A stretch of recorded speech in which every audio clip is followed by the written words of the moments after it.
How to fix turn off USB storage problem in WhatsApp. Now, what I'm going to be providing right now are only the very basic troubleshooting steps. So first things first is just go directly into your phone home and then locate your WhatsApp application icon. And here just simply tap and hold on your WhatsApp icon and go into the I information or logo, which will redirect you to your application information. Now, scroll down and then go into storage and then make sure that you will execute clear data and clear cache.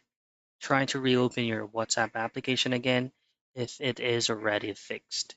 If not, all I have to do is to go back to this page into the app info, and then from here, all I have to do is just to configure the access from your WhatsApp application. Go into permissions, and from permissions tab, all I have to do is just to turn off everything from here and try to relaunch your WhatsApp and allow access only to your camera, call logs, contacts, microphone, music, and audio.